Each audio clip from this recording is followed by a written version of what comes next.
Sveiki žiūrovai, šiandien mes esame Žaliakalnyje. Žaliakalnyje buvom prieš gerus 10 mėnesių, kai už manęs esantis pastatas atrodė visiškai kitaip. Pastatas visiškai kitoks, ta prasme, atgimė kaip Feniksas iš pelenų. Šitoj daly 3 butai ir kitoj daly 3 butai. Tai reiškia, jeigu pirmam aukšte buvo 4 butai, tai antram aukšte yra 6 butai. Kažkiek įsigriaus šitos pertvaros medinės, susijungs. Svetainė bus didesnė, skundų jis turės gal 15. Nuo paprastos policijos iki viešosios policijos, aplinkosaugos, garsų, kažkokiom šiukšlėm, tik sukrovė šiferį, iš karto atvažiavo. Ta pačia diena. Iš esmės, tai statybos yra problemų sprendimas ir tiesiog reikia susitaikyti su to, kad nebus viskas pagal planą. Taip. Yra pasakymas, kad nėra to blogo, kas nenueitų į statybos amatą. Su manim šiandien yra Žilvinas Ignatavičius, šito projekto vystytojas, investuotojas į nekilnojamo turtą. Ir šiandien mes pasikalbėsime apie patį projektą, apie iššūkius, apie Žilvino istoriją. Tai Žilvinai, kodėl pasirinkai būtent šį projektą? Kuo tau jis pasirodė patrauklus? Jo, tai iš tikrųjų priešistorija tokia, kad aš apie tą projektą sužinojau truputį net anksčiau negu pats įsivaizduoju. Mūsų rankose. Jo, nes kažkada kreipėsi vieną įmonę kurti vizualizacijas taip. Į intro dizainą. Jo, pasgirsta, jeigu gerai atsimenu. Ir apie tada aš jau jį sužinojau. Ir aš netgi pasižiūrėjau. Sakau, visai gal ir neblogas projektas. Šiaip superinės vizualizacijos galiu rekomenduoti Girstę, žodžiu, liuks. Ir eksterjeras, ir interjeras nepriekaištingi. Kaina gal nėra maža, bet kokybė superinė. Visose projektuose bendradarbiauju irgi, iš esmės su intro dizainu. Tai va tada sužinojau apie projektą. Vėliau aš po kažkiek laiko pamačiau skelbime, nesusidomėjau, peržiūrėjau, pasiskaičiau matematiką, kažkaip pasirodė silpnai. Nesudomino, jo, bet nežinau, po kelių mėnesių dar kartą įsijungiau, susiskaičiavau ir supratau, kad reikia. Nu, kai rinka pradeda būnant po 20% į metus, tai jeigu įdėdi nesąmoningą kainą, anksčiau ir vėliau ta rinka susikečapina. Nu, ir taip infliacija, dar kažkas, tai gaunasi ta suma. Viskas išpučia. Ir supratau, kad reikia ir taip ir... Iš tikrųjų, kas buvo juokingiausia to istorijai, tai mes pradėjom pardavinėti, aš dabar sunkiai atsimenu, bet man regis apie gegužės mėnesį. Aišku, įdėjom, kaip tu sakai, už nesąmoningą kainą. Tada, žodžiu, praėjo porą mėnesių, jau pradėjom kainą vis mažint. Ir praktiškai nuo spalio mėnesio prasidėjo judesys, kad ten vos ne vienu metu pradėjo skambinti 1, 2, 3 žmogus, užsisuko visas tas reikalas ir netgi, kad kažkurio metu mes gruodį ar lapkritį mes žinome, kad netgi truputį pakėlėm kainą. Ne, tai taip, aš atsimenu dar tas paskutinės nakties skambučius. Jo, tai čia buvo iš Giedriaus, kad dar vis tik kažkiek tai pasikelia kaina. Iš tikrųjų, aš nežinau, ar galvoju, ar iš ten žaidžia žaidimus, ar dar kažką. Iš tikrųjų, bet galvoju, ten tiek to. Dar vieni buvo irgi žmonės besidomintis, bet jie labai norėjo ilgesnio laiko. Jų sąlyga buvo ta, kad mes turėtumėm leisti jiem daryti, sakykime, tos visus darbus, vystyti projektą, bet jie būtų dar iki galo neatsiskaitę.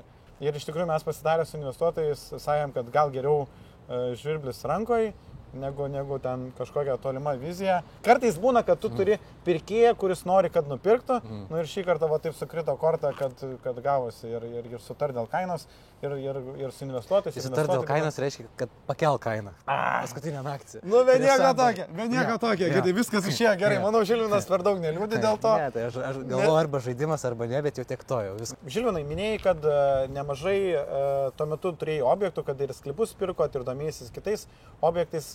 Bet nuo ko prasidėjo ta pati istorija?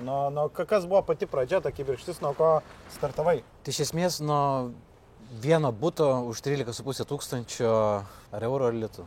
Jeigu 5 metai atgal, ne, tai eurai. Jau eurai.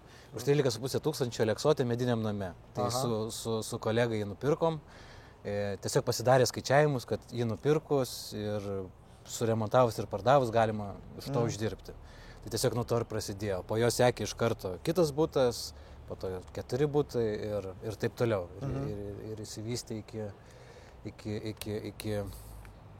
daugiau, iki 60-70 galbūt. O, super, tai jau 60-70 butų maždaug tai projektuojam ir tuo metu darom. Kurios vystot. Jo. Tai ką, einam pasidaryti po patį objektą, ar ne? Pirmą gal pabandysim apeiti truputį aplinkui. Pasižiūrėti ir pakalbinsim Žilviną dar apie šito objekto ir projekto visą istoriją. Žilvinai, kaip manai, koks bus pavadinimas galutinis šito projekto? Vis tiek kiekvienas didesnis nekilnojamo turto objektas turi savo svetainę, nežinau, ar Tikrai turi Instagramą, ar dar kažką. Tai kokius svarstai pavadinimus? Nuolat apie tai galvoju ir suprantu, kad tai yra reikalinga marketinginė dalis, bet kažkaip... PR'as. Jo, PR'as, bet kažkaip sunkiai per tai persiverčiu. Aha. Nes dažniausiai mane kartais juokina tie pavadinimai, kai būna stovi sklypė, ten viena ką tik pasodinta, dar nepriaugus pušelė ir pavadintas Pušų slėnis. Ar ten ramybės oazė, kur nors tarp kotežai, tarp daugiabučių. Jo, asfaltas, aplink asfaltas. Ir kažkaip tai, va, taip, tas, tiesiog nežinau. Vienas vienintelis, nebent, kuris šauna į galvą, tai yra senojo Žaliakalnio apartamentai. Iš tikrųjų, čia yra senasis Žaliakalnis.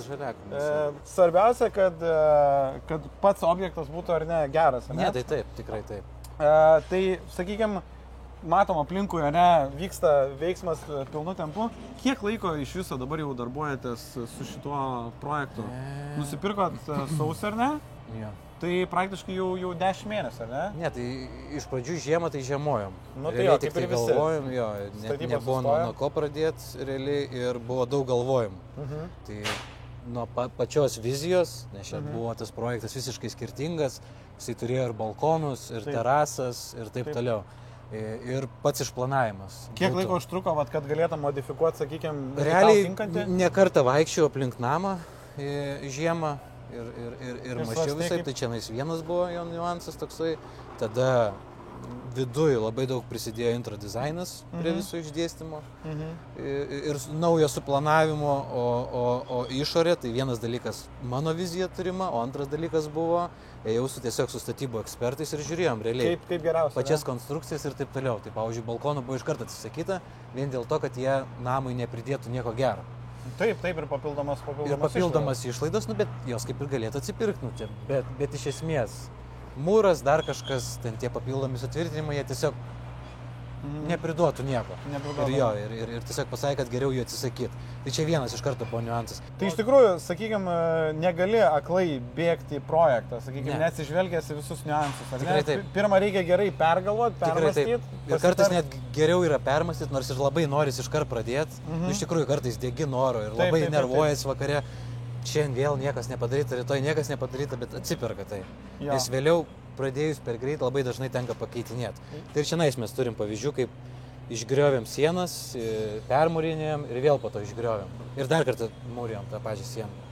Yra realiai. Kelis kartus tai yra. Galėt, kai eisim vidų būtinai, galėsim mums parodyti. Nes tiesiog išplanavimas. Iš pradžių žiūrėjom pagal projektą, po to truputį pakoregavimai, po to gal dar padaryti, o gal padaryti iš viską žmogui būtų idealiai, bet tada vėl reikės griauti, nes vis tik įtilptų ten kokią nors ten tą kriauklę, va taip, ir tada žmogui čia nais būtų daugiau vietos spintų ir taip toliau. Ir ką daryti, ir tada dilema, ar griauti sieną, ar ten aukoti ten kokius 600 eurų už vieną tenais tą gabaliuką, ar negriauti. Ir tada vis tiek sąžinė, gali, kad griauti. Ir tada vėl skambinė. Žinok, labai retas vystytojas, toks, kuris prisipažintų, kad vis tik stengiasi, kad žmogui būtų... Ne, tai visi gal taip sako, bet aš realiai taip darau.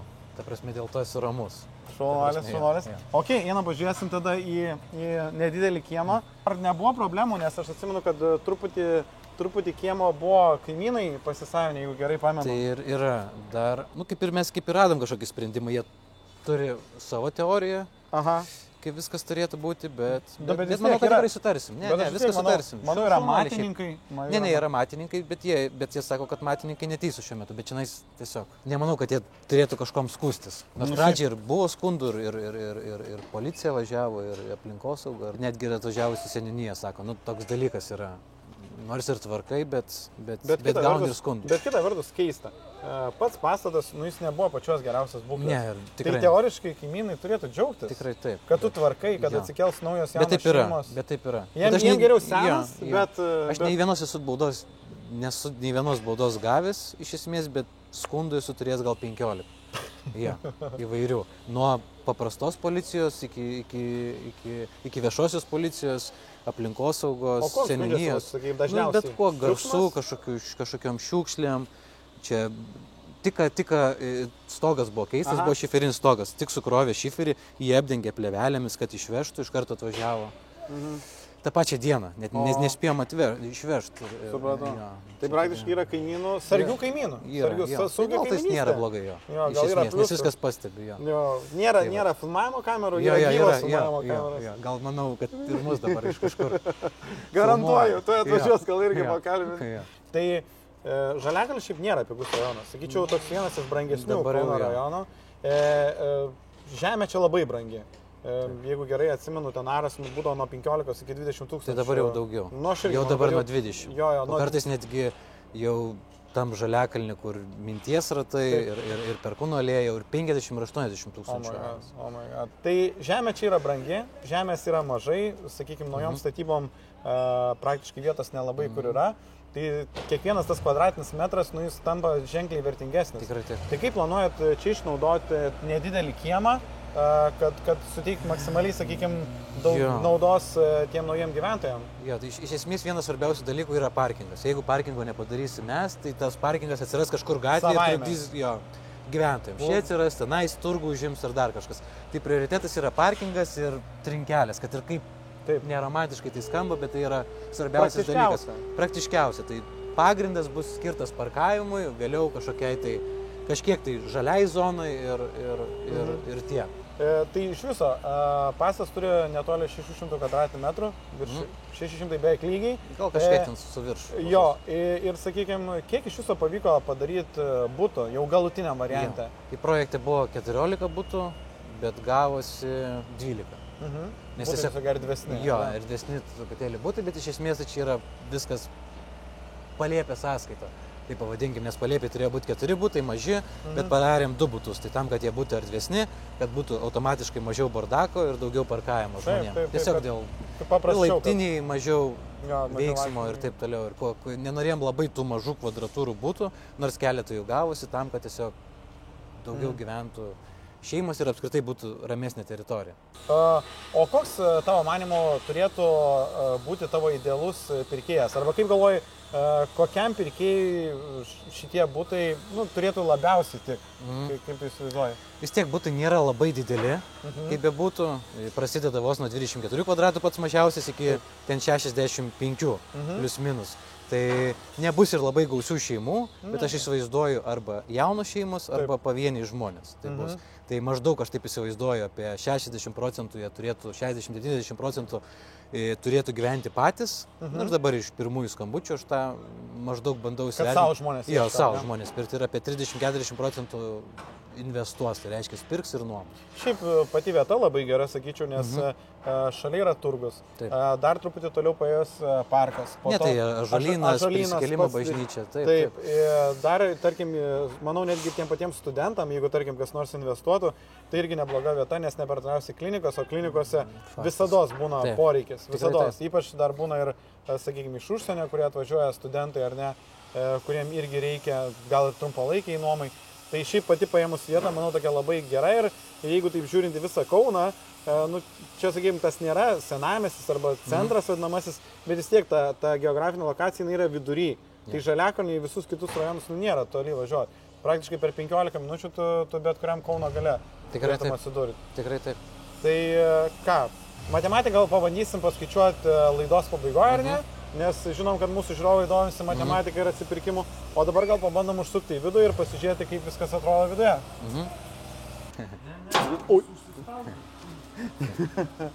Tuoj, man atrodo, man Čiminas išrašys sąskaitą už tai, kad nepagarbiai elgiamės su durim.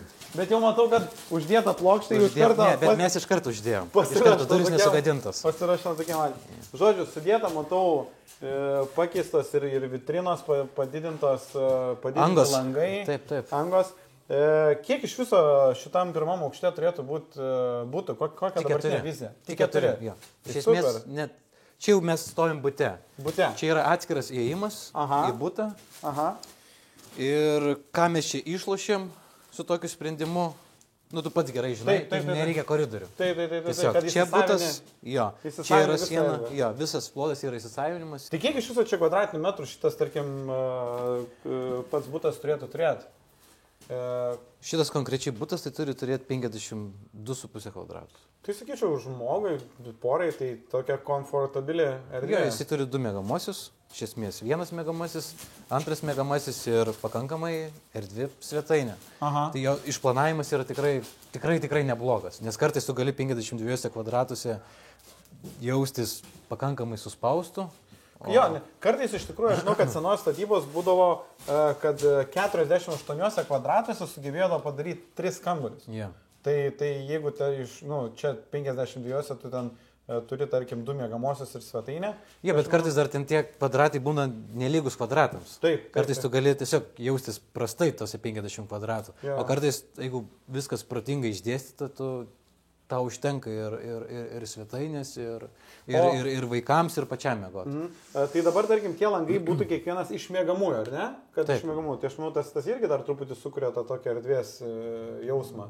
Nes vis tiek, kai turi daugiau šviesos, kai turi didelius langus, vitrinas, vis tiek yra fainiau. Pirmas dalykas, ką aš ir norėjau, tai yra didelius langus daryti. Ir nors pagal projektą jie turėjo būti platesni, jeigu paminė, bet aš kažkaip įsivaizdavau, kad jie turi būti tokie truputį klasikiniai ir senoviniai. Reiškia, tokie ilgi, siauri ir su perskirstimais. Tai tai aš iš karto tą jau maščiau, kad taip turėtų būti. Tai va taip ir gavosi gyvendinti ir gavosi pakankamai gražiai. Paskutinė detalė, nežinau, dabar svarstu, ar pakeisti rankenas į juodas ar ne. Jis atvežė, vieni sako, kad gražios tas pilkos rankenas, bet man kažkaip gal... Jo, žiūrovai, ar reikia keisti, ar nereikia? Žodžiu, kokią spalvą? Pilka juoda. Antracitą su vienodin su langu. Jo, ar pilka, ar juoda, žodžiu. Ok, tai pastatas vis tiek, jis senesnės statybos, storos sienos, ar ne? Taip, storos mūro sienos. Jo, storos mūro vienintelis privalumas prieš naują statybą. Jo statyba yra 25 cm, 20, čia mes turim pusę metro. Jo, ir jeigu kas nusiperdė, žodžiu, iš karto girdėjai. Tikrai taip, jo. Tai, sakykim, stora siena, bet tą storą sieną ją vis tiek reikia šiltinti. Jo, apšildėm 15 cm. Tai iš esmės, naujoje statyboje mes turim blokelį, ten 20-25 cm ir apie 25 cm polistirolą, kartais 30, čia mes turim pusę metro plus 15. Tai 65 cm siena. Tikrai, nemažai. Jo, nemažai. O, sakykim, kokią klasę dabar atitiks, kai jau po visų... Sunku pasakyti.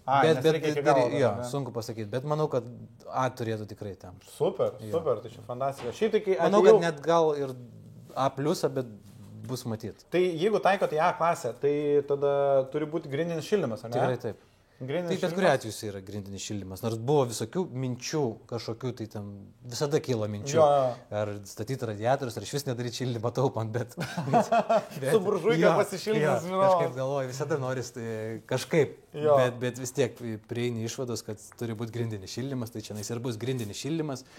Ir dujiniai katilai, kurie irgi yra išskaičiuoti kiekviena bute.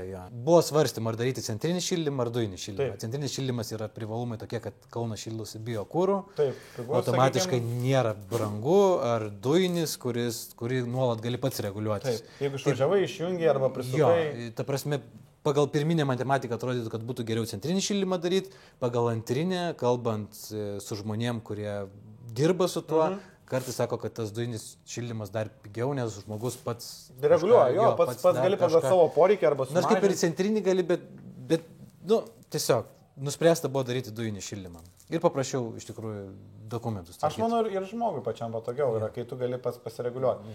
Tai pirmas aukštas, 4 butai po 50 km2. Jo, vienas didesnis yra 60 kelių. 60, ne? Ai, bet tie 10 cm, kur buvo katiliniai buvo, kad matyta patalpa. O gal tada šokuojam, pasižiūrėsim antram aukšte. Kokie ten išplanavimai, nes aš atsimenu, kad ten kvadratūras įvairesnės. Taip. Ir ten jau įdomesnių sprendimų, ar ne? Nu tai, Žilvinai, ar paliksi šitos medinius turėklus? Norėčiau palikti, bet teks pakeisti panašiais, autentiškais. Ne, panašiais. O gal pavyks atrestauruoti, aš nežinau, gal. Kaip ateis. Nu, šiaip būtų gal viena kokia faina detalė, kurią galėtum po to paminėti, kad va, liko iš autentiškas, originalus, koks ir buvo. Oho, kiek čia daug vietos iš tikrųjų palyginus. Visai. Pastatas visiškai kitoks, ta prasme, atgimė kaip Feniksas iš pelenų. Į kairę, į dešinę, kur tau gražesnis vaizdelis per langus. Tai Žilvinai, kaip manai, tiksliau pagal išplanavimą, kiek iš viso čia yra būtų suplanuota? šitoj daly 3 būtai ir kitoj daly 3 būtai. Tai reiškia, jeigu pirmam aukšte buvo 4 būtai, tai antram aukšte yra 6 būtai. 6. Tai automatiškai jie yra mažesnės kvadratūros, tai nuo 23 iki 42 kvadratų. Kažkiek vietos čia palikta koridoriui, nes vis tiek, jeigu tikrai taip. Būtai... Ne, tai yra visiškai normalus pločio koridorius. Kad žmonės galėtų normaliai praeiti ir nereikėtų spaustis, ar ten sunku būtų baldą prasinešti. Ne, viskas yra apgalvota ir normaliai išplanuota. Kaip sakėt, kad kai tobulinat patį projektą, ar ne, tai atsisakėt balkonų, bet vis tiek matau, kad, sakykime, dideli langai. Jo, nes tai nekenkia iš esmės konstrukcijai. Viskas, kas į apačią eina, angoj, to nereikia papildomai nei saramų daryti, nei kažko. Didesnės kvadratūros anoj pusėje, ar čia, į kurią pusę paplanuojate esat? Tie būtai bus didžiausi per abi pusės, nes kai kurie būtai tiesiog bus vienoje pusėje. Tai reiškia, kad arba rytai, arba vakarai.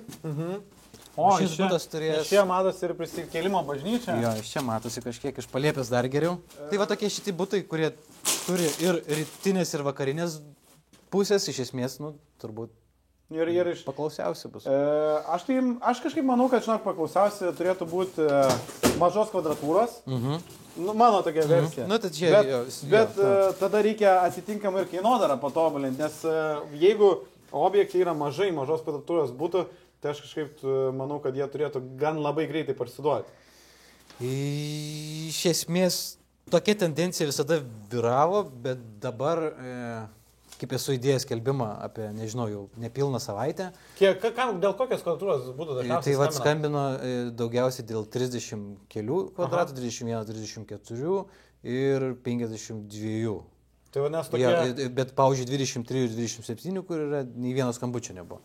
Plius, kad aš... Bet tu įdės visus būtus, 10 būtų, ne? Aš įdėjęs šiaip iš esmės 3 skelbimus su aprašymu iš karto, kur yra būtai. Kitas dalykas esu ir pasišėrinęs ir pas Facebook'e, ten Instagram'e, jau ne vieną postą, kur irgi ten sulaukiau žinučių, gal ten 10, 12. Ir irgi žmonės domisi, žodžiu, arba 30? Kol kas jo, nes šiaip iš esmės tai yra jo tokia klasika, kad mažiausiai išeina greičiausiai, bet kol kas dar... Nei vienas susidomėjusi. Aišku, labai priklauso viskas nuo išplanavimo. Viskas priklauso nuo išplanavimo. Taip. Nes tu gali tą pačią erdvę suplanuoti taip, kad turėtum, sakykime, tą tokią svetainę ir atskirai dar miegamasis. Ir jeigu svetainė išeina į balkoną, tai tau atrodo, ten yra daug daugiau vietos. Kvadratūra ta pati, bet tas erdvės pojūtis yra... Tai čia buvo labai daug perdarinėjimų. Va šitų sienų, griovimų, perdarinimų, vėl užmūrinimų, vėl griovimų ir taip toliau, tol kol išgrininom. Tai būna dar tokie niuansai, kaip va taip neapgalvoji plytelių storio ir tau nesigauna 4 kvadratinių metrų, kurie reikalingi pagal įstatymus. Nes vienas kambarys turi būti 4 kvadratiniai metrai. Bent 4 kvadratiniai metrai? Tai bent mažiausiai. Nesvarbu, ar tu darai rekonstrukciją, ar tu seną statybą perdarinė, jeigu tu nori gauti unikalius numerius, turi atitikti reikalavimus. Jeigu kaip pavyzdys, tu nuperki 100 kvadratų ir nori iš to padaryti 3 butus, 33, ir nori turėti unikalius numerius, tai jis turi atitikti realiai naujos statybos reikalavimus. Patarimas mūsų žiūrovam, šviesa, langai, apšvietimas, angų plotis, įėjimo duris, kambarių duris, virtuvė, yra daug niuansų. Ir 4 kvadratiniai metrai vonios kambario. Ir tu kartais gali prašauti, nepagalvojęs apie plytelę ir gali netitikti. Ir tada turi galvoti, kažkur kažką vėl ardyti gipsą. Bet va tokia mažos smulkmenos labai labai svarbios. Ir iš esmės dabar kokia yra tendencija, tai yra įstatymų griežtėjimas. Tai, kur seniau tu galėdavai gyvenamąją paskirtį gauti tenais iki pusės metų, tai dabar gali užtrukti ir 2 metus. Čia turim 3 erdves, tiksliau 3 butus, ar ne? Kiekvienas su atskiru įėjimu, kiekvienas su šitie, tarkim, vieni langai orientuoti yra į vakarų pusę. Tenais rytai. Tenai rytinė pusė, ar ne? Taip. Turim 25 cm polisterolį, papildomai vatą.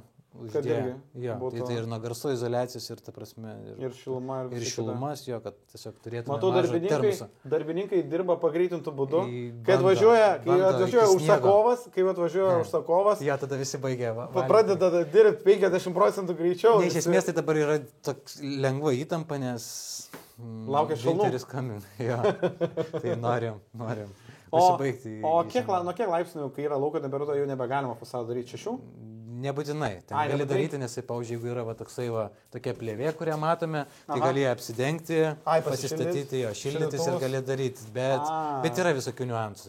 Pavyzdžiui, dabar negali klinkerio fuguoti. Jau nesai nedžiūsta. Tai mes tik galėsim dabar klinkerį susidėsim, bet fuguosim tik tai pavasarį. O toks off-topic klausimas. Ir dar atsiprašau, kad pertraukiau, dabar pradėsim ruoštis pagrindus nuo rytojaus trinkelio. Čia nusiardom jau šitą pusę ir iškart ruošim ir stengsimės, nežinau, arba užbaigsim iki naujų metų, arba irgi perkelsime trinkelę suklot į pavasarį. Ok, tai apsižiūrėjom antrą aukštą, einam į įdomiausią dalį, ar ne, į Paliepę, kur ten didžiausi, turbūt pasikeitimai įvyko nuo praeito karto. Jo.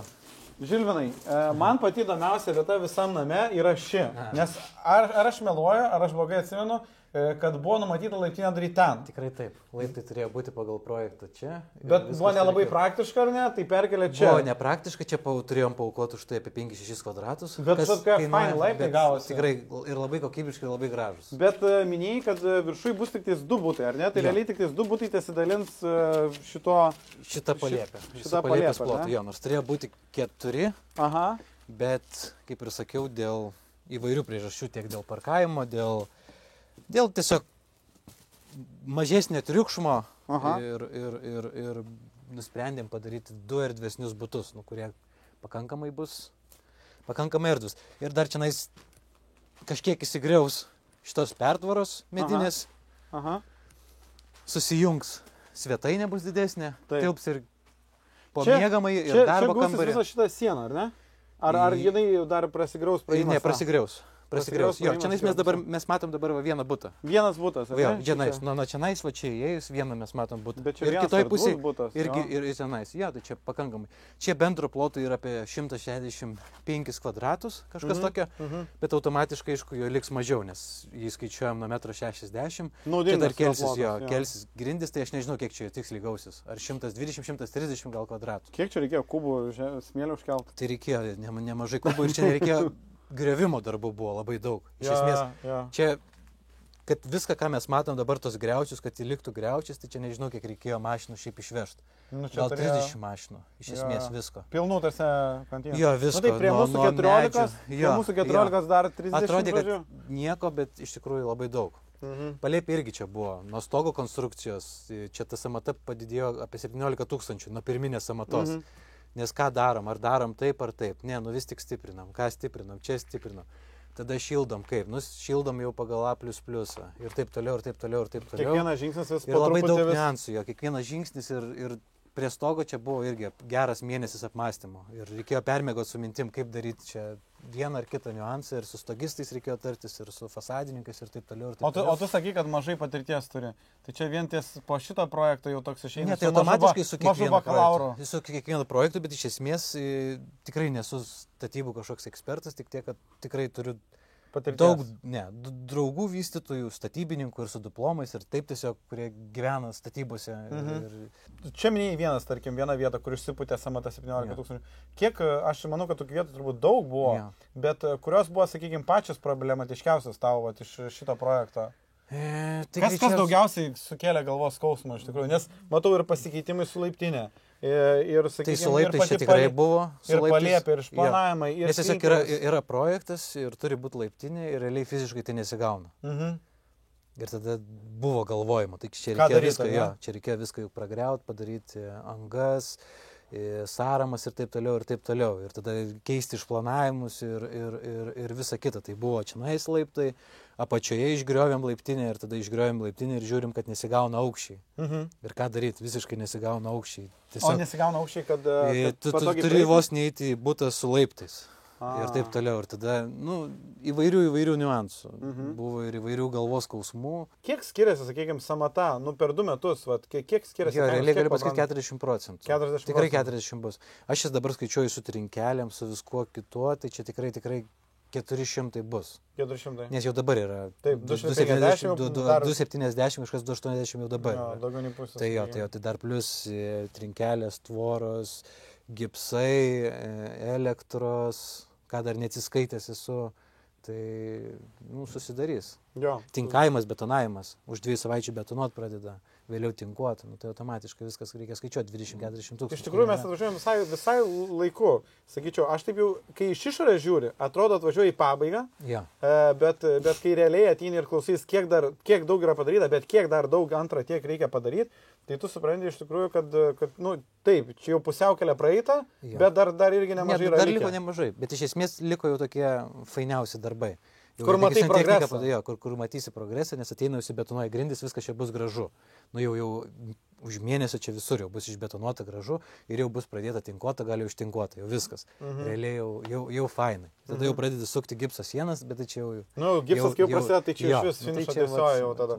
Nes būna name, kad kai renginėje daro elektrą, daro santechniką, dar kažką, daug tokių mažų darbų, kur tu realiai nieko nematai ir po to, kai jau prasideda gipsas, dažymas, visą kitą, tai jį tau jau akys. Ne, tai malonus darbai. Jo, nes iki tol ten pinigus kaip į žydinį, taip meti, žiūri į split vaizdą programą ir nesupranti, kur 30 tūkstančių žodžių pradingo. Arba tiesiog įeini, apsižiūri visą kitą, bet kaip tai ateini į gipsą, o tenais būna tiesiog viena senelė uždėta ir toks, jau progresas.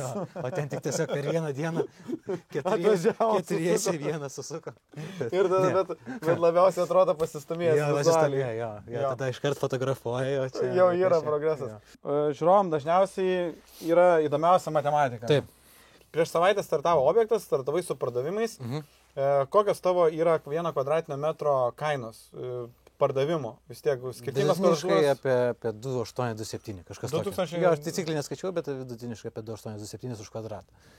Tai sakykime, jeigu 2800 už kvadratinį metrą, ar ne, 31 kvadratinis metras, tai gauna apie 87 tūkstančius, kad, kainuoja nekilnojamas turtas. Ne? Taip. Kaip manai, kiek dar maždaug į tą kvadratinį metrą reikia įdėti pinigų, kad įrengtų jau iki tokio lygio, kad galėtų įti nuomininkas? 650 eurų. Dar papildomai, ar ne? Ja, kvadratas. Okay, tai... Aišku, galime įdėti ir 2000 automatiškai, bet galime ir už 400 sutilpti. Ja. Bet 650 yra pakankamai... Toks sweet spot, viduriukas, ar ne? Tai sakykime, įsigijimas plus būto įrengimas turėtų žmogui atsistoti Žaliakalnyje apie 107 tūkstančiai, ar ne?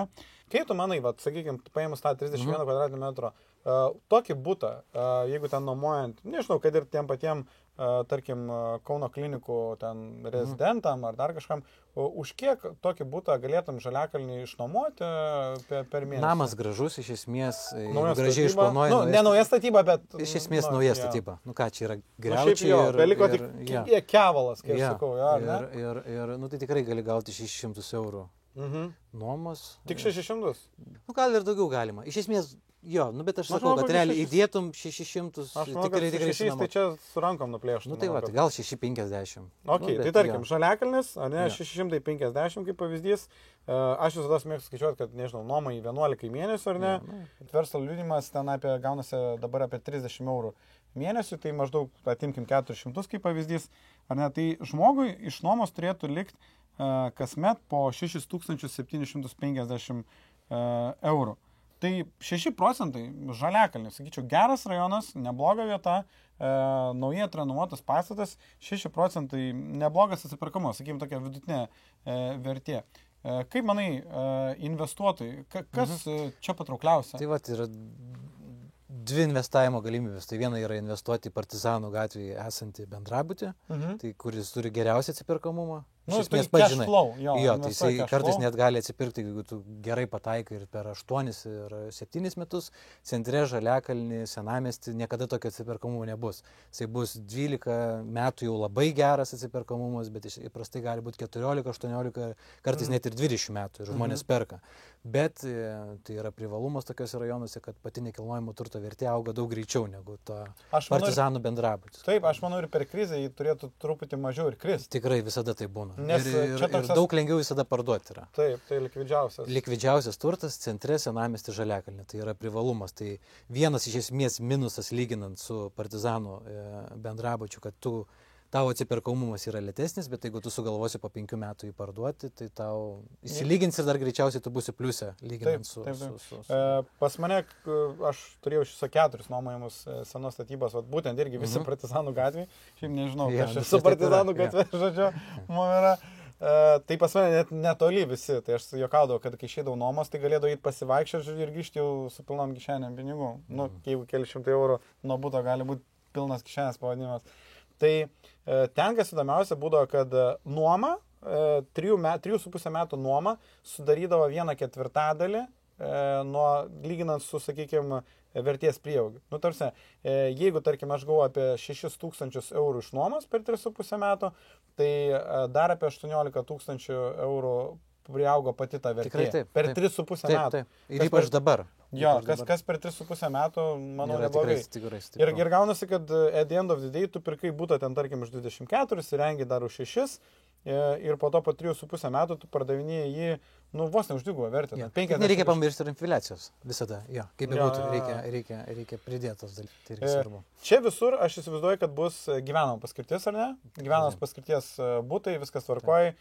Čia ne Radio City, ar ne, kur kūrybinės... Tai ir yra didelis privalumas, nes, pavyzdžiui, dabar energetiniai kriziai, tie, kurie nėra gyvenamosios paskirties, automatiškai moka ir ženkliai padidintus tarifus. Tai reiškia, kad tau viena elektros kilovatvalandė gali kainuoti 50 centų. Tu kažkur norėjai sugudrauti, kažkur, nebūtinai sugudrauti, bet norėjai kažkur sutaupyti, bet po to ar dujų kubas, ar automatiškai elektros kilovatas tau kainuoja labai brangu. Tai aš dabar žinau žmonių, kurie kiekvieną mėnesį sumoka po kelius šimtus eurų už elektrą ir dujas. Žilvinai, žiūrint atgal, kaip pasižiūrė dabar, praėjo apie 10 mėnesių, nemažai darbo nudirbta, išsipūtė sąmatos, sakykime, tikrai reikėjo nemažai projektą pakeitimų įnešti, nemažai tojo galvosupio. Ar žiūrint atgal, vat jeigu vėl būtų ta pati situacija, ar vėl priimtum tos pačius sprendimus, ar kaip elgtumės? Aišku, kad kai kuriuose situacijose elgčiausi kitaip, bet iš esmės statybos tai yra problemų sprendimas ir tu pats tai žinai. Tu vieną planuoji, bet iš esmės tu sprendi problemas. Tu tiesiog lauki, kada reikia spręsti.